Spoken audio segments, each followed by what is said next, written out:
요 두 개가 제일 중요하고, 그 다음에 시간이 변할 때 옵션 가격이 얼마나 민감한지는 옵션 세트하고, 옵션의 변동성이 변할 때 옵션 가격이 얼마나 민감하게 반응하는지를 보는 건 옵션 렉하고, 그 다음에 금리가 변할 때 옵션 가격이 얼마나 민감한지는 옵션 로우라고 한다. 근데 이게 기억하기가 좀 쉽지 않죠. 제가 기억하는 좀 쉬운 방법을 가르쳐 드릴게요.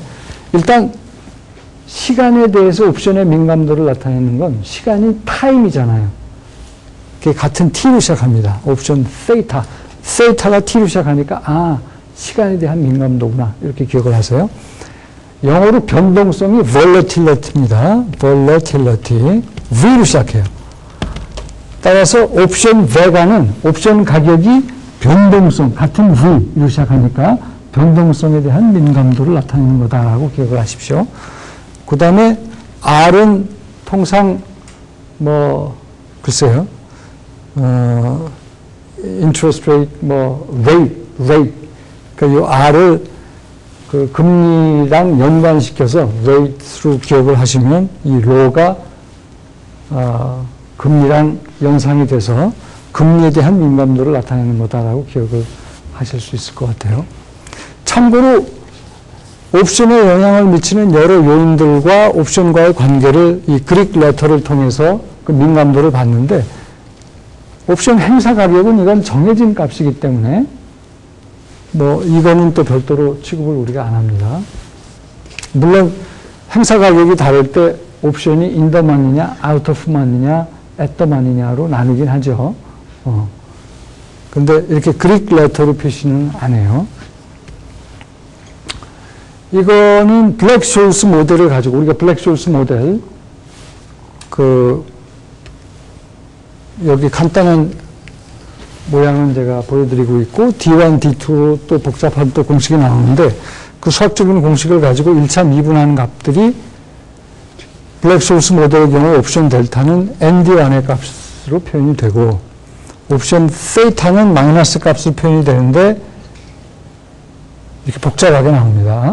옵션 베가, 이거 기억하실 필요는 없고요. 이런 것들이 있구나, 그러고 참고로 봐두시면 될 것 같아요. 그 다음에 풋 옵션의 경우는 옵션 델타 값이 이런 식으로 표현이 되고 있습니다. 그 다음에 세타, 베가, 로, 갬마가 이런 식으로 표현. 여기 P는 풋 옵션의 P를 의미하고, 참고로 여기서는 그 만기까지의 기간을 T-스몰 t로 표현을 하고 있어요. 그 다음에 이제 그 그릭 레터 중에서 제일 중요하다고 볼 수 있는 이제 옵션 델타의 개념을 조금 더 부연 설명을 하겠습니다. 옵션 델타는 뭐라고 그랬죠? 옵션 델타는 이렇게 그릭 레터로 이렇게 표현이 되는데, 그 의미는 옵션 가격을 F로 표현하면 이렇게 되고, 기초자산 가격 변화에 옵션 가격의 변화. 근데 기호를 또 옵션 가격을 F라고 안 하고 이렇게 표현하는 경우도 있어요. 여기 지금 이 챕터에 보면. 그럴 경우에는 옵션 가격이 기초자산 가격 변화할 때 얼마나 민감하게 반응하는지를 보여준다. 기호를 F로 쓰느냐, 이런 식으로 쓰느냐에 따라서 기초자산 가격 변화에 대한 옵션 가격의 민감도가 바로 옵션 델타다. 근데 의미는 뭐냐? 이 Y축이 옵션 가격이고, X축이 기초자산 가격. 이게 S예요. 이게 S고. 이게 옵션, F나 또는 기호를 이렇게도 쓴다고 그랬죠? 이렇게 표현하면, 콜 옵션의 경우는 이런 식으로 콜 옵션이 움직입니다. 이 곡선처럼 표현된 게. 그럴 때, 몇 가지 여러분들이 주목을 하셔야 되는데, 이 A점에서의, 그러니까 A점이 되는 건 뭐예요? 기초자산 주가가 지금 A일 때에 옵션이 이렇게 움직이는데, 이렇게 움직입니다. 블랙쇼스 모형에 의하면 옵션 가격이 이렇게 움직여요. 그럴 때 옵션 델타는 뭐냐면, 요 점에서의 접선의 기울기입니다. 기초자산 가격이 A일 때, S가 A일 때 이 옵션의 움직임은 이렇게 곡선 형태로 표현이 되는데 그때 기초자산 가격이 A일 때 접선의 기울기가 바로 옵션 델타예요. 아시겠어요? 자, 그러면 이 그림만 가지고도 몇 가지 얘기를 할 수가 있어요. 옵션 델타는 기초자산 가격 X가 변할 때 변한다, 안 변한다. 예를 들어서 기초자산 가격이 B예요. 그러면 이 점에서의 접선의 기울기는 어때요? 바뀌겠죠. 옵션 델타 값은 기초자산 가격이 변할 때 변합니다. 오케이? 자, 콜옵션의 경우는 어때요? 기초자산 S 값이 커질 때 기울기도 같이 커지죠? 옵션 델타 값이 커지고 있습니다. 아시겠어요? 그걸 일단 염두에 두세요. 그래서 그거를 숫자 가지고 블랙쇼울스 모형에서의 옵션 델타 값은 ND1으로 표현이 되는데 기초자산 가격이 이렇게 오를 때 기초자산 가격이 오를 때 옵션 델타 값을 봤더니 어때요? 오르더라. 놀랄만한 일 아니죠? 왜? 조금 전에 그림으로 봤잖아요.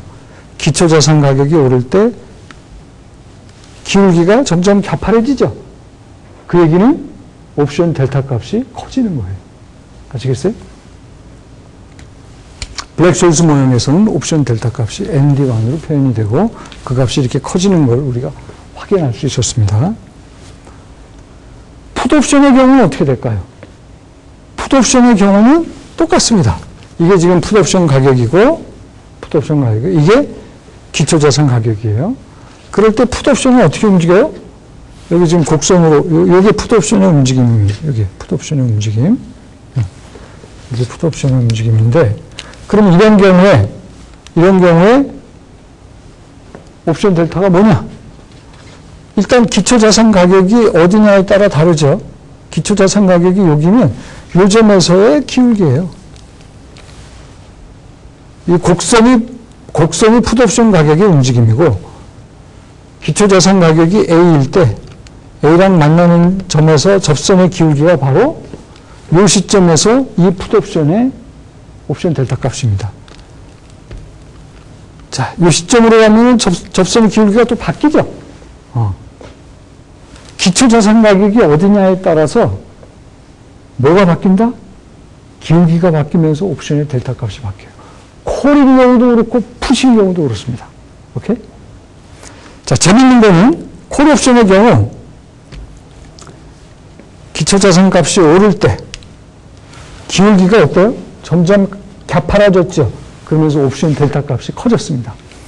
마찬가지로 풋옵션일 때도 주가가 떨어질 때 어떻게 돼요? 이 기울기는 참고로 플러스예요, 마이너스예요? 이렇게 되면 기울기는 마이너스입니다. 콜옵션일 때는 기울기가 플러스 값이죠. 따라서 옵션 델타가 플러스 값이었어요. 콜옵션일 때는. 풋옵션일 때는 기울기가 마이너스고 그 절대값이 어떻게 돼요? 절대값이 커집니다. 기울기가 점점 가파르죠. 주가가 떨어지면 떨어질수록 기울기가 마이너스면서 기울기가 더 가파라져요.